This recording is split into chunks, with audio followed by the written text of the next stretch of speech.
Primeiro comentário que eu queria fazer sobre aquelas propriedades operatórias iniciais. Tem uma coisa que é sutil e que às vezes a gente faz confusão com essa história da propriedade, por exemplo, do limite. Então, já vou começar com dois exemplos.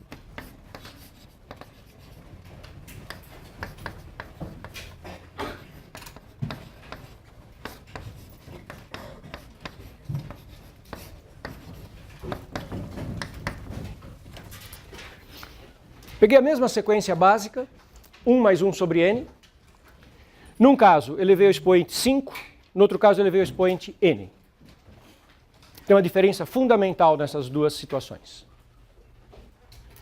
Observem que a base, em ambos os exemplos, tranquilamente, simplesmente converge para 1. Quando n tende a infinito, 1 sobre n tende a 0. Isso é uma das propriedades operatórias mais básicas de limites.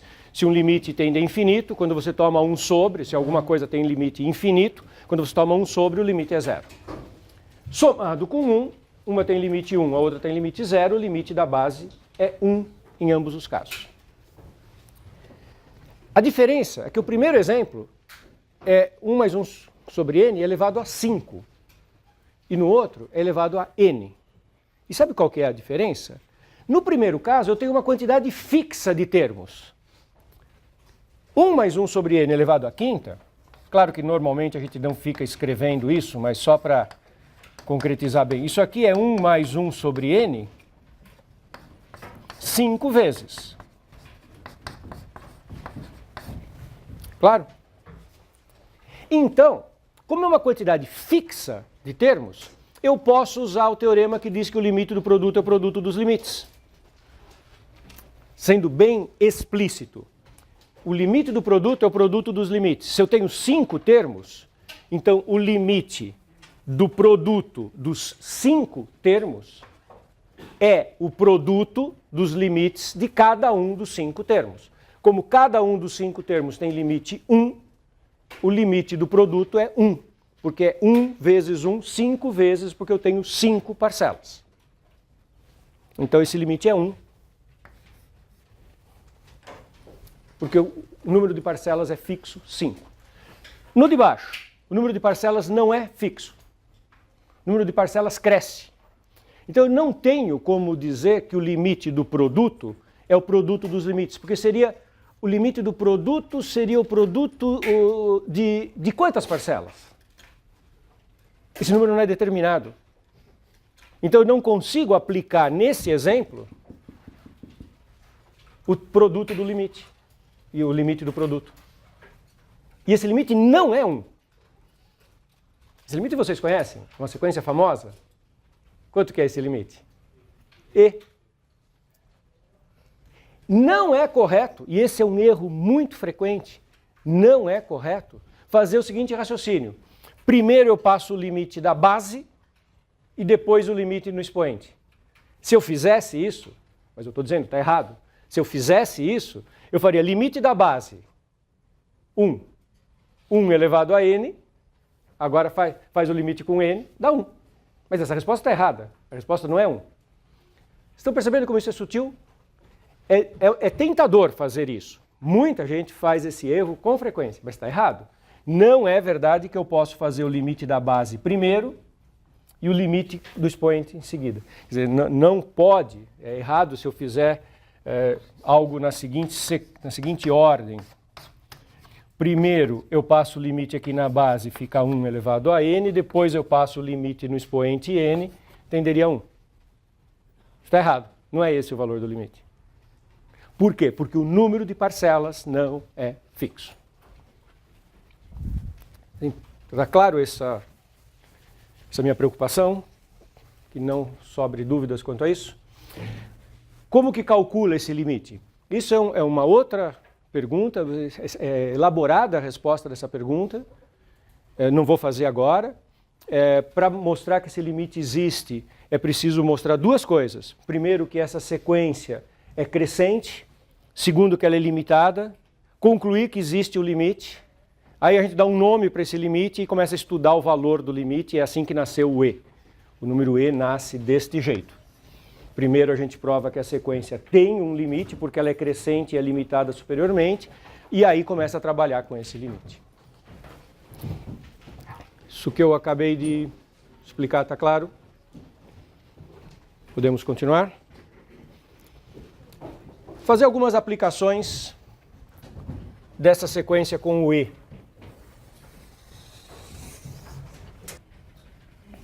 Bom, observem que essa expressão é igual a n mais 1 sobre n elevado a e. É só somar as duas frações que estão ali dentro. N mais 1 elevado a n. Então isso também tem limite e. Esse é um limite que a gente precisa ter registrado na cabeça, que aparece o tempo inteiro, e a gente não vai voltar para fazer essa análise.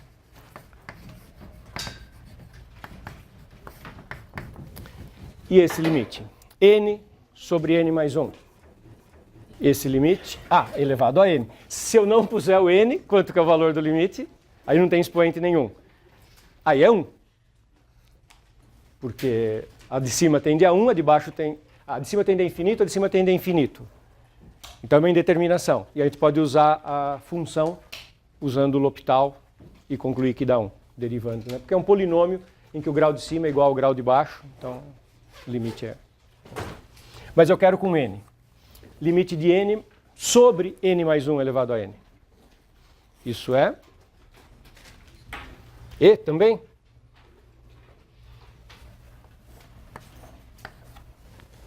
Um sobre e. É só escrever que aquilo é 1 sobre aquilo.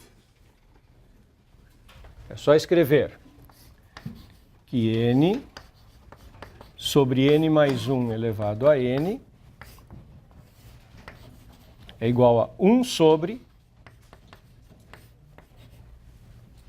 n mais 1 sobre n. Inverti duas vezes. Inverso do inverso é o próprio termo. Então, eu inverti e inverti. Agora, como não tem indeterminação nenhuma, é a história das propriedades operatórias básicas do limite. Esse quociente tende a 1, porque é constante igual a 1. Esse denominador tende a e. Então, o limite do quociente é o quociente dos limites. São duas parcelas, limites finitos, reais. O denominador tem limite diferente de zero. Se quiser ainda um pouquinho mais de detalhe, 1 elevado a n, que é sempre 1, n mais 1 sobre n elevado a n, cai num caso de operação básica de limite do quociente, que é o quociente dos limites. Esse limite é 1, esse limite é e, então é 1 sobre e.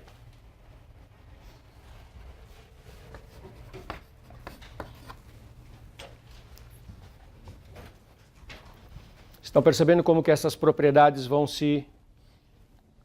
A máquina começa a girar e a gente está fazendo coisas parecidas com coisas que vocês já viram em cálculos anteriores, em técnicas de calcular limites. Você vai usando as técnicas anteriores. Importante saber manipular esse limite também quando você faz pequenas perturbações. Por exemplo, se ao invés de fazer 1 mais 1 sobre n, eu fizer 1 mais 3 sobre n.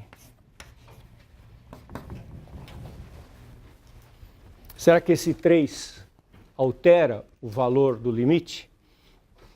Se altera, altera como? Mudança de variável básica. Eu gostaria que aqui tivesse 1 sobre n, para cair no limite fundamental. Certo? Eu gostaria de voltar para cá. Para cá tem que ser 1 mais 1 sobre n. Então eu vou fazer uma mudança de variável, para que isso fique 1 sobre a variável m. Então o que eu quero é que o 3 sobre n, na verdade, seja 1 sobre uma variável inteira, que eu não vou chamar de n, vou chamar de m.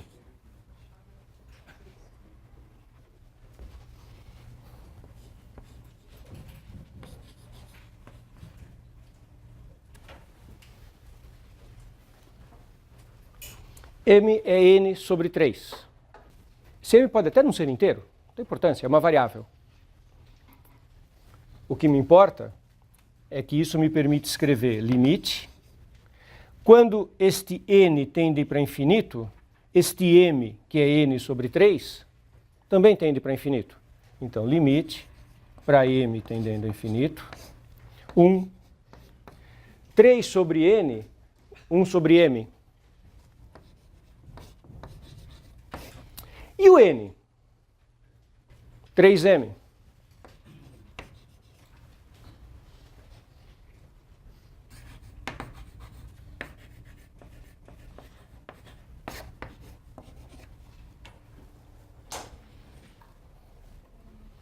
Como o expoente é 3m, eu posso escrever m e 3 multiplicativos. Quanto que é o limite da base? E.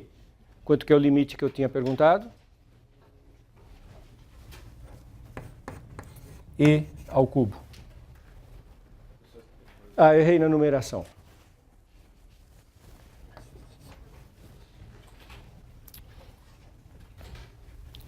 Estamos juntos, isso tudo está fazendo sentido? Alguém tem alguma dúvida? Quer fazer alguma pergunta? Mais um exemplo nessa família aí que lembra as coisas do E.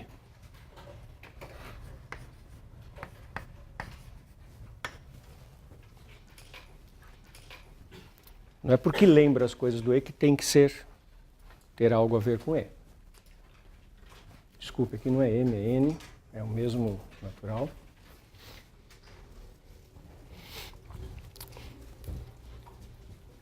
É bom desenvolver um pouco a intuição, né?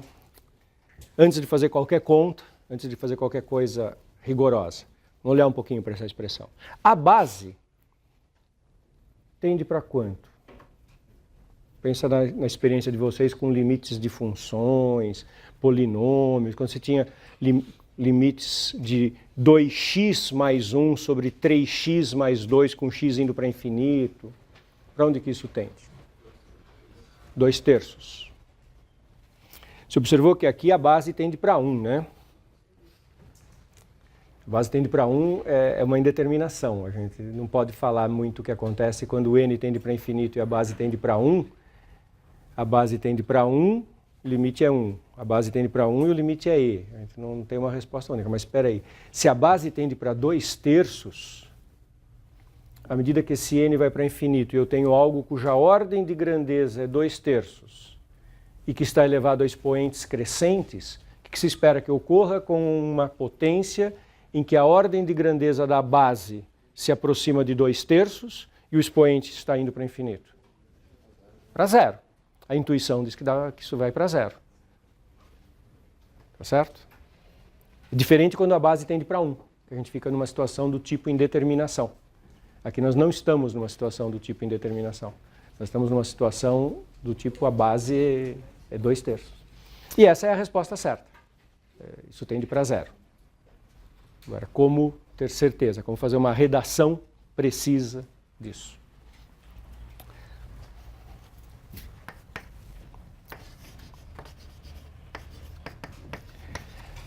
Vocês se lembram como é que você fazia para ter uma redação precisa quando você estava trabalhando com variável contínua? Já se alguém quiser, pode pegar a f de variável contínua aqui e usar o item 2 ali do início, que vai dar certo. Mas não precisa, a gente pode resolver isso cuidando da seguinte forma. Você coloca o 2n em evidência, aí isso fica 1 mais 1 sobre 2n. Coloca o 3n em evidência, isso fica 1 mais 2 sobre 3n, e todos esses termos estão elevados a n.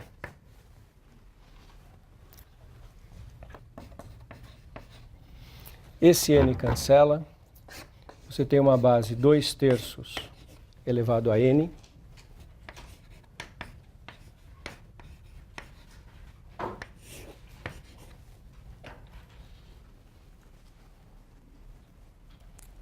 eu concluo que é zero porque esse limite é zero e esse é finito. Basta eu olhar que isso é uma coisa finita e isso é uma coisa que vai para zero.